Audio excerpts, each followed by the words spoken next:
పశ్చిమాసియాలో ఉద్రిక్తతలు తీవ్ర రూపం దాల్చాయి.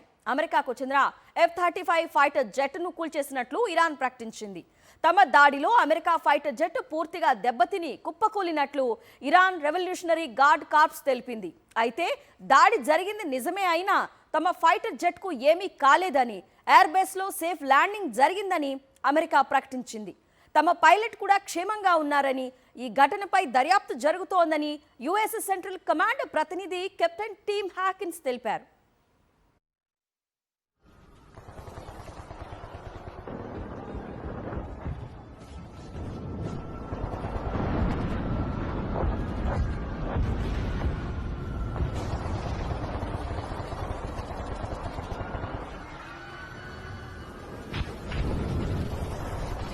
ఇరాన్తో జరుగుతున్న యుద్ధంలో ఇప్పటి వరకు అమెరికాకు చెందిన 16 యుద్ధ విమానాలు ధ్వంసమయ్యాయి. కువైట్ ఫ్రెండ్లీ ఫైర్లో 3 F-15లు కూలిపోయాయి.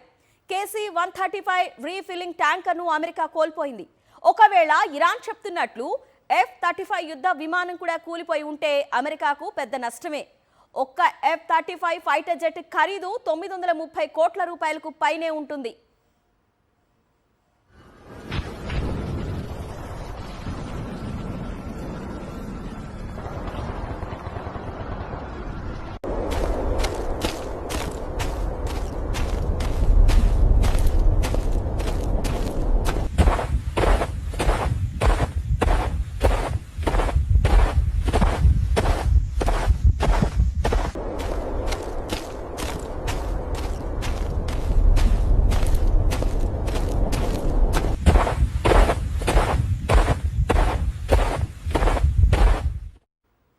పశ్చిమాసియాలో ఉద్రిక్తతలు తీవ్ర రూపం దాల్చాయి.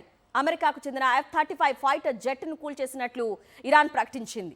తమ దాడిలో అమెరికా ఫైటర్ జెట్ పూర్తిగా దెబ్బతిని కుప్పకూలినట్లు ఇరాన్ రెవల్యూషనరీ గార్డ్ కార్ప్స్ తెలిపింది.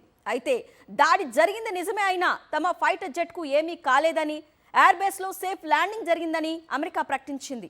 తమ పైలట్ కూడా క్షేమంగా ఉన్నారని, ఈ ఘటనపై దర్యాప్తు జరుగుతోందని యుఎస్ సెంట్రల్ కమాండ్ ప్రతినిధి కెప్టెన్ టిమ్ హాకిన్స్ తెలిపారు.